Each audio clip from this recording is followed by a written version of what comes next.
ನಮಸ್ಕಾರ ವೀಕ್ಷಕರೇ, ಕಣ್ಣಿಗೆ ಕಾಣುತ್ತಿರುವ ಈ ಚಿತ್ರ ಏನನ್ನು ಹೇಳುತ್ತಿದೆ? ಇದು ಯುದ್ಧದ ಕಥೆಯಲ್ಲ, ವಿಜ್ಞಾನದ ವಿಜಯವೂ ಅಲ್ಲ, ಮಾನವೀಯತೆಯ ಮೇಲೆ ನಡೆದ ಕ್ರೂರ ದೌರ್ಜನ್ಯವನ್ನು ಬಿಚ್ಚಿಡುತ್ತಿದೆ.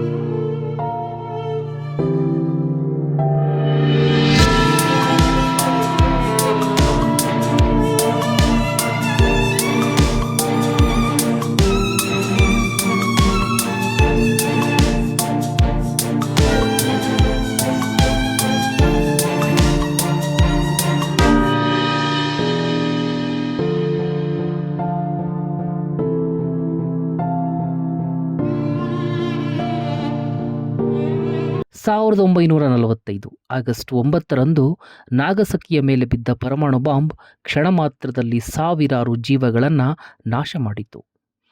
ಒಂದೇ ಕ್ಷಣದಲ್ಲಿ ಒಂದು ನಗರ ಸುಟ್ಟಿತು. ಸಾವಿರಾರು ಕಾರ್ಮಿಕರು, ಮಹಿಳೆಯರು, ಮಕ್ಕಳನ್ನು ಬಲಿಪಡೆದ ಸ್ಥಳವದು. ಉತ್ತಿ ಬಿತ್ತಿ ಬೆಳೆಯಬೇಕಿದ್ದ ಭೂಮಿ ಮನುಷ್ಯರನ್ನ ಮುಕ್ಕಿ ತಿಂದು ತೇಗಿದ ಭೂಮಿಯಾಯಿತು. ಆಗಿನಿಂದಲೇ ವಿಶ್ವದ ಯಜಮಾನಿಕೆಯ ಅಮಲಿನಲ್ಲಿರುವ ಅಮೆರಿಕ ಜಪಾನ್ ಮೇಲೆ ಅಣುಬಾಂಬ್ ಹಾಕಿತು. ನಾಗಸಕಿಯನ್ನೇ ಸುಟ್ಟು ಹಾಕಿತು. 80,000ಕ್ಕೂ ಅಧಿಕ ಜನ ಸುಟ್ಟು ಬೂದಿಯಾದರು. ಈಗ ನಮಗೊಂದು ಪ್ರಶ್ನೆ ಮೂಡುತ್ತದೆ. ಯುದ್ಧದ ನಿರ್ಧಾರ ತೆಗೆದುಕೊಳ್ಳುವವರು ಯುದ್ಧದಲ್ಲಿ ಸಾಯುತ್ತಾರೆಯೇ? ಇಲ್ಲ, ಅವರು ಸಾಯುವುದಿಲ್ಲ. ಅಲ್ಲಿ ಸಾಯುವುದು ಸೈನಿಕರು, ಸಾಮಾನ್ಯ ಜನ, ಮಹಿಳೆಯರು, ಮಕ್ಕಳು.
ನಾಗಸಕಿಯ ಮೇಲೆ ಬಾಂಬ್ ಬಿದ್ದ ದಿನ 16 ವರ್ಷದ ಅಂಚೆ ಕಾರ್ಮಿಕ ಆ ರಸ್ತೆಯಲ್ಲಿ ಸೈಕಲ್ ತುಳಿದುಕೊಂಡು ಹೋಗುತ್ತಿದ್ದ.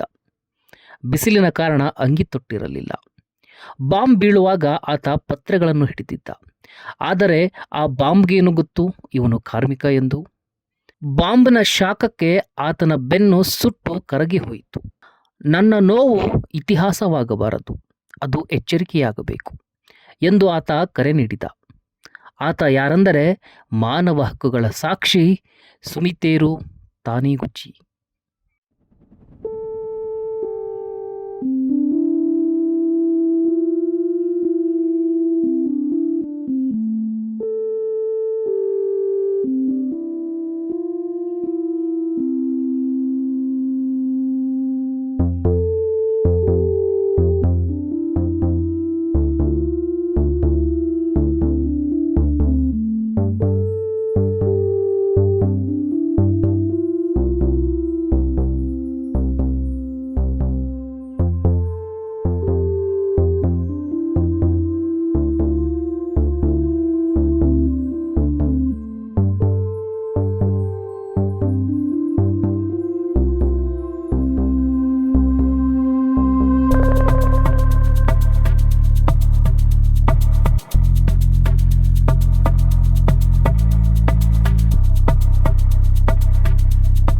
ಸುಮಿತೇರು ತಾನಿಗುಚಿ ಹುಟ್ಟಿದ್ದು ಜನವರಿ 26, 1929ರಂದು.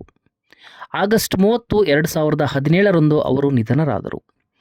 ಬರೋಬ್ಬರಿ 72 ವರ್ಷಗಳ ಕಾಲ ಸುಟ್ಟು ಕರಗಿ ಹೋದ ಬೆನ್ನಿನಲ್ಲೇ ಅವರು ಜೀವನ ನಡೆಸಿದರು. ತಮಗಾದ ಗಾಯ ಎಚ್ಚರವಾಗಬೇಕು ಎಂದು ಮಾನವ ಹಕ್ಕಿಗಾಗಿ ಹೋರಾಡಿದವರು. ಹೌದು, ಈ ಗಾಯಗಳು ಅಪಘಾತವಲ್ಲ, ಅವು ತಂತ್ರ, ನೀತಿ, ಲೆಕ್ಕಾಚಾರ, ಯಾರು ಸಾಯಬೇಕು ಎಂದು ನಿರ್ಧರಿಸುವ ಸಾಮ್ರಾಜ್ಯಶಾಹಿಯ ಕ್ರೂರ ಹಿಂಸೆ. ವರ್ಷಗಟ್ಟಲೆ ನೋವು ಅನುಭವಿಸಿದ ತಾನಿಗುಚಿಯ ದೇಹ ಸಾಕ್ಷಿಯಾಯಿತು. ಪರಮಾಣು ಶಸ್ತ್ರಾಸ್ತ್ರಗಳು ಸಾಧನವಲ್ಲ, ಅವು ಅಧಿಕಾರ ಉಳಿಸಿಕೊಳ್ಳಲು ಬಳಸುವ ಕೊಲೆಯಂತ್ರಗಳು ಅಂತ ಹೇಳಿ ತಾನಿಗುಚಿ ಹೇಳುತ್ತಲೇ ಇದ್ದರು.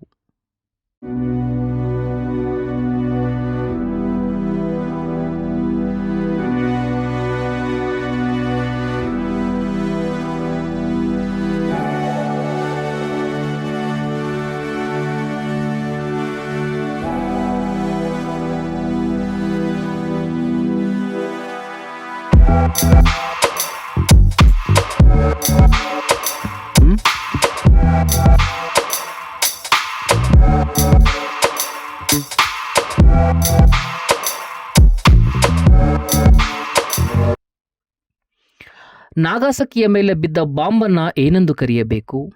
ಸಂಘಟಿತ ಹತ್ಯೆ ಎನ್ನಬೇಕೆ? ಯುದ್ಧವನ್ನು ಆರಂಭಿಸುವವರು ಸಭಾಂಗಣದಲ್ಲಿ ಕುಳಿತವರು, ಯುದ್ಧದ ಬೆಲೆ ಕಟ್ಟುವವರು ಬೀದಿಯಲ್ಲಿ ದುಡಿಯುವವರು. ನಾಗಸಕಿಯಲ್ಲಿ ಸತ್ತವರು ಸಾಮ್ರಾಜ್ಯಶಾಹಿಯ ನಾಯಕರ ಮಕ್ಕಳು ಅಲ್ಲ, ಸತ್ತವರು ಸಾರ್ವಜನಿಕರು, ಮಹಿಳೆಯರು, ಮಕ್ಕಳು. ಇಷ್ಟೆಲ್ಲ ನೋವುಂಡ್ರೂ ತಾನಿಗುಚಿ ದ್ವೇಷ ಬೋಧಿಸಲಿಲ್ಲ. ಆದರೆ ಸಾಮ್ರಾಜ್ಯಶಾಹಿ ನಡೆಸಿದ ಕೃತ್ಯವನ್ನು ಮರೆಮಾಚಲಿಲ್ಲ. ಸಾಮ್ರಾಜ್ಯಶಾಹಿಯ ವಿರುದ್ಧ ಹೋರಾಟ ನಡೆಸಿದರು. ನನ್ನ ನೋವು ಇತಿಹಾಸವಾಗಬಾರದು, ಅದು ಎಚ್ಚರಿಕೆಯಾಗಬೇಕು. ಯುದ್ಧಗಳನ್ನು ನಡೆಸುವ ವ್ಯವಸ್ಥೆಯನ್ನು ಪ್ರಶ್ನಿಸದೆ ಶಾಂತಿ ಸಾಧ್ಯವಿಲ್ಲ.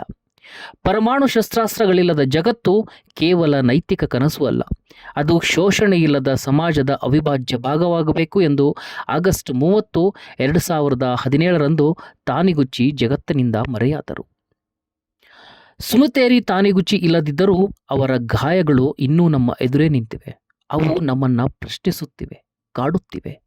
ಇಂದೂ ಕೂಡ ಪರಮಾಣು ಶಸ್ತ್ರಾಸ್ತ್ರಗಳು ನಿರ್ಮಾಣವಾಗುತ್ತಿವೆ. ಸಾಮ್ರಾಜ್ಯಶಾಹಿಯ ಅಣುಬಾಂಬಿನ ದಾಹ ಇನ್ನೂ ತೀಗಿಲ್ಲವೆಂಬಂತೆ ಟ್ರಂಪ್ ನಡೆದುಕೊಳ್ಳುತ್ತಿರುವುದನ್ನು ನಾವು ನೋಡುತ್ತಿದ್ದೇವೆ. ಈ ಸಾಮ್ರಾಜ್ಯಶಾಹಿ ವ್ಯವಸ್ಥೆ ಅದೆಷ್ಟು ದೇಶಗಳನ್ನು ಮುಕ್ಕಿ ತಿನ್ನಬೇಕು ಎಂದುಕೊಂಡಿದೆಯೋ ಗೊತ್ತಿಲ್ಲ. ಅಂತಿಮವಾಗಿ ಈಗ ನಾವೊಂದು ನಿರ್ಧಾರಕ್ಕೆ ಬರಬೇಕಿದೆ. ನಾವು ಯಾರ ಜೊತೆ ನಿಲ್ಲಬೇಕು? ಅಧಿಕಾರದ ಬಾಂಬ್ ಜೊತೆಯ ಅಥವಾ ಮಾನವೀಯತೆಯ ಗಾಯಗಳ ಜೊತೆಯ? ಈ ಪ್ರಶ್ನೆಗೆ ಮೌನವೇ ಉತ್ತರವಾದರೆ ಅದು ಅಪರಾಧದ ಜೊತೆಗಿನ ಒಪ್ಪಿಗೆ ಆಗಿ ಹೋಗುತ್ತದೆ ಅಂತ ಹೇಳ್ತಾ ಈ ಸ್ಟೋರಿಯನ್ನು ಮುಗಿಸ್ತಾ ಇದ್ದೀನಿ. ವಸ್ತುನಿಷ್ಠ ವಿಶ್ಲೇಷಣೆಗಾಗಿ ಜನಶಕ್ತಿ ಮೀಡಿಯಾ ನೋಡ್ತಾ ಇರಿ.